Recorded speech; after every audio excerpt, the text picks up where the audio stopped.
Hey, what's going on, guys? It's me, Aiden, from Cartoon Apocalypse. Welcome back to Turner Tuesday. This week, we're going over the Discord suggestions. Now, for those of you guys who aren't aware of that somehow, on the Discord where we have for Page Turner, which if you're not in, highly recommended, there's just people at me and they're like, hey, here's an idea for page turn, and then I put it into a separate channel, and because I know that we're going to be making a video like this. So this stream was basically just going over all of the different ideas and suggestions that people had submitted over the past couple of months, and some of them were outdated, but I took the most relevant ones and the ones that generated the most discussion and put them into this recap video. So yeah, that's pretty much what we got for this week. As far as what we're doing next week, we're going to be doing some story arcs, so that one should be pretty interesting and fun. So yeah, also last week's stream was a complete recap stream, so if you wanted a recap over basically the entire show,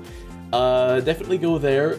There was some things that were left out as far as, recap episodes go, and there was no separate recap because the stream itself was an entire recap, so that's why there was no recap episode last week. But yeah, highly recommended that you go check that out. Timecodes to each section will be down in the description/comments below, as always, so definitely go check that out if you want to skip around. But yeah, let's just go ahead and hop right into this. Maybe Luna doesn't go to Earth as much as Nico goes to the fantasy world, because being at Earth for a long time might get kind of boring because we all know Earth already. Yeah.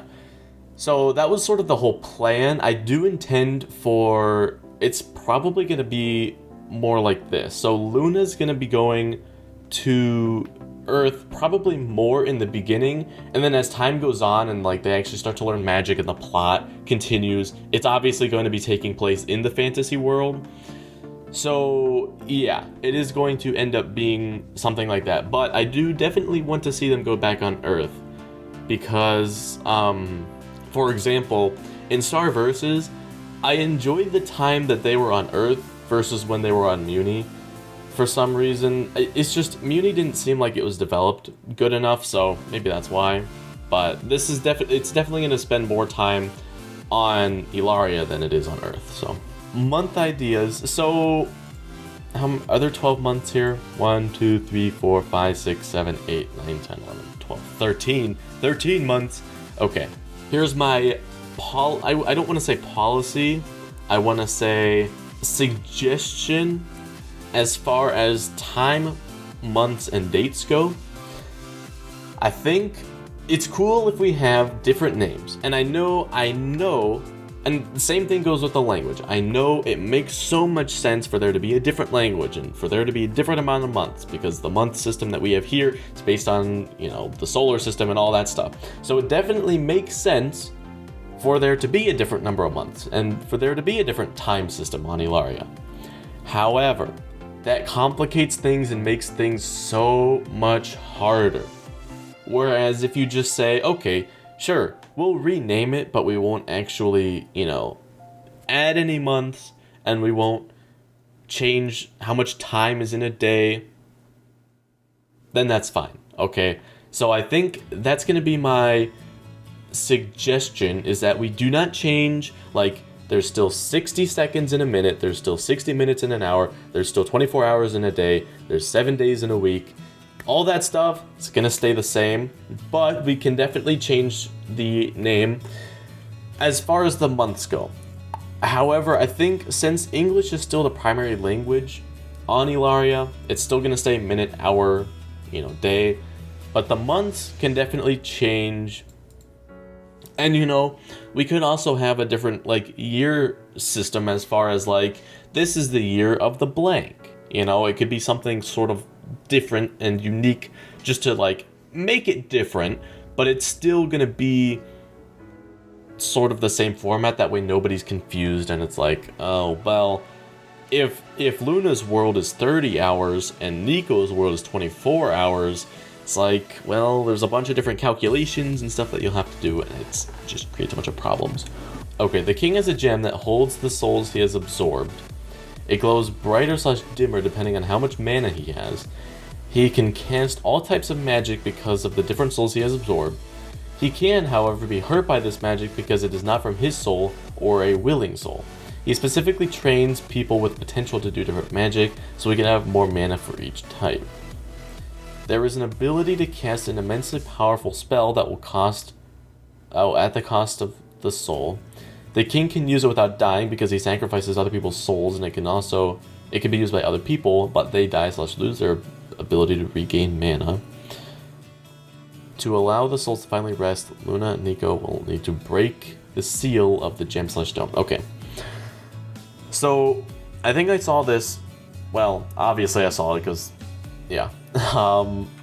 But this idea has stayed with me through this entire time as far as there being souls in some sort of gem, because one of the abilities of the Guardian is you have the ability to sort of ask the lost souls for help and be like, hey, can you lend me your power? Sort of like this. However, the king has sort of abused this and sort of turned it into a thing where he just like forces them to do what he wants. Not exactly sure exactly how he did that, but he did it somehow. And so now obviously the souls are stored. They live in the soul realm, which is where the lobbies are. And so it just doesn't make sense for the king to have to be like, hey souls, I need your help right now. And so this is why I really like this idea, because it sort of shows, it gives the king a weak point, because if they can break this seal, then they free up all of the souls that he has, and he would have to like go collect them again from the soul realm, or however that works. And so this allows him to just essentially use it as an extension. So like, if the king, I can't remember if we decided what magic he had, but let's just say, for example, he was a fire magic guy. So it would allow him to use a soul that was a water magic user and just use that as an extension of himself. So he wouldn't have to be like, hey souls, I need your help. It would just be going through the gem. And so this would just sort of give the king, for like, one, a weak point, and two, it explains how the king is able to do this. So I really do like this idea, and I think this is going to be canon, as far as, because it just makes a lot of sense. Now, a couple of these things maybe a little bit outdated as far as how magic and the souls work, but I think for the most part these top ones are good, so I really like these. Xavier should think that the notebook is Nico's diary, which I also want to happen. To elaborate, I want Nico to use the notebooks as the diary first, and then he would put his deepest secrets and thoughts in it, but then Luna reads it and then she could find out, and when he finds out he'll be really embarrassed. And Xavier reads it only to see these weird conversations with another person's handwriting, Luna's, and for him to question Nico, and it would eventually lead to him going to the other world and would rip out a page of the notebook, and maybe Nico lies about it and makes an excuse. Then Xavier thinks Nico is crazy. I actually really like this one, and this is, I think, what a lot of people wanted to have happen. And actually I was working on something for the last stream. Didn't end up going in, because like always, Mr. Fruit hates my ideas, but I do like this idea as far as it's a diary, and that's sort of how Luna and Nico become closer friends, is because, well, Nico has shared a lot about what his inner thoughts are, because he doesn't expect anybody to read it. And then Luna's like, well, this random guy I've never met before, what are the odds I'm actually going to meet him in person, It's only fair that I would tell him sort of about myself and this stuff like that, Until they just become close friends. And then when they find out, that they can go meet each other in person, it's like, oh, wow, we're just going to be best buds forever, So, yeah, I like this one. I definitely want to make that canon, or at least most of it canon. Erona Bryynore, Brynore's legendary knight. Ooh. Not only was she the first female knight that was allowed on the battlefield, but she was also the first elf hybrid to be given a noble role in society. She paved the way to acceptance of interbreeding, being half elf,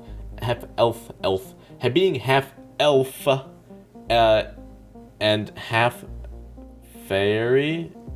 Her combined abilities helped prevent a disastrous attack, which the king recognized and gave her a noble title in the king's palace.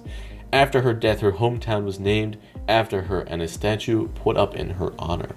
I actually really like that. That's a good turning point, because it shows the history of how society has progressed to be what it is. Because on Elaria, the idea is not to focus on, there shouldn't be like interspecies problems as far as like, oh, there's a couple species that are fighting because they're different.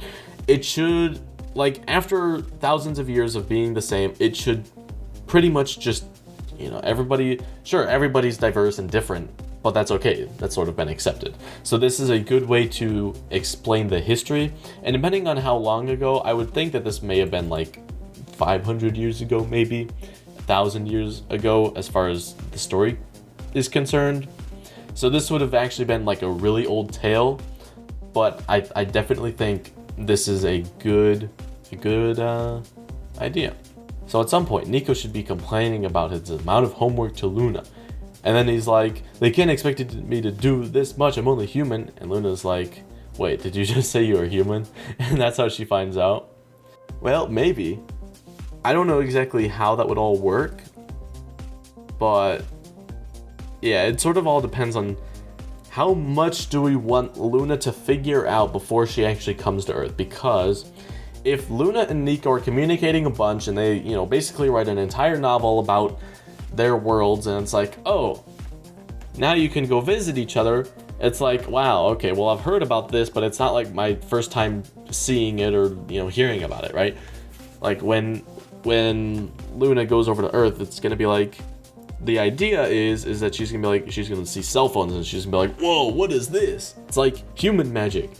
But presumably, if there's enough time given between the time that they first get the notebooks and like if they have enough time to like sort of tell about their entire world and stuff, it's gonna be like, oh, so this is the cell phone thing you're talking about. Okay, this is pretty cool. So it does not have the same effect. So it depends on how. I think this one's not taking it too far.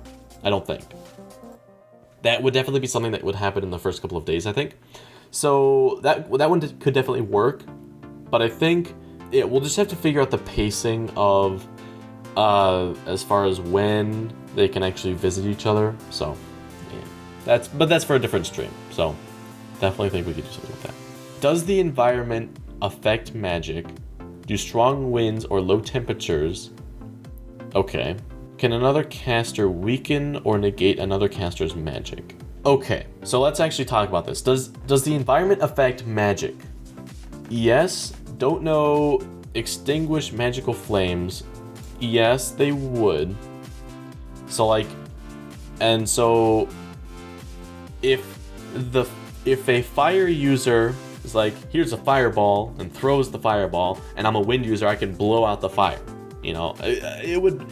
My guess is it would depend on how much mana you put in. So like, if I'm just gonna use numerical values because that makes the most sense at this point, but it won't actually be like this. If I put 10 mana pieces into my fireball and you only put 10 mana pieces into your wind, it's not gonna blow out my fire, you see? So it will definitely, if you use more mana at something, like if I put 110 mana pieces into my wind blast, then it would blow out the fire. Something probably like that. And then as far as the environment, yes, it would affect the magic. So like, I think if it's hotter out, fire users are going to be more successful. If it's colder out, water users are going to be better. If it's windier out, obviously wind users will benefit. And then earth, I don't know how that would work. And then space, if it's dark, they're going to probably benefit from that maybe. And then, well, that also brings up, because like the moon and the tides and stuff, that was one of the sole reasons why we make the environment affect the magic, is because, the moon and the tides sort of affect the water, so they would be stronger during, nighttime. So stuff like that would definitely affect that. Does that answer the question? Maybe the souls they released attacking because they're so angry and smother him. Okay, I think, because I got a really cool idea. I remember this now. So I think the way it should work, the king should definitely die. Okay, I don't like it when like there's this big bad villain and he does all these bad things, but then it's like, oh, you defeated me, I've had a change of heart. Like, no, I don't want that in this one. I want there to be, I think what it should be is that when Luna and Nico break the pendant holding all the souls that we talked about earlier, I think that should be the point where it's like the king's done. So when you break the pendant, then all of the souls get released, and then they like swallow him up, and then it's like a swarm of hornets, and they just eat him alive. You know, I think that would be the cool ending. That's sort of what I gathered from this, and I definitely want to see that, because one, it makes it so that they don't actually have to kill him, but we know he's dead. And two, I just think it's super cool and creepy. It's like, ooh, lost souls, those are cool. The name of the material is Volitite. The material is repelled by magic field which surrounds Elaria, which gets weaker as you go further out. The gravity remains relatively constant, so there is a spot where the magic force on Volitite is equal and opposite to the force of gravity, which is where pure Volitite is found. Higher than everything, since it has no extra weight, is the Volitite belt. Objects with other materials, such as floating islands, float lower because they have more mass and is not affected by the magic force. To get things to float at a particular height, you could use a particular amount of Volitite, relative to the mass of what you're trying to make float. That's how you make it float. And then we have this cool little diagram. Let's cut off a little bit. We've got the gravity, and we've got the magic repulsion. So this is really good. Yeah. This is a good explanation, because have we ever, like, officially confirmed that this is a thing? I mean, like, we all know it is a thing, but I don't think we've actually, like, on stream said this is existent. So, yeah. But anyway, guys, that's going to be it for this video. If you did enjoy, you can leave a like and subscribe for more content similar to this, and I will see you in the next one. Goodbye.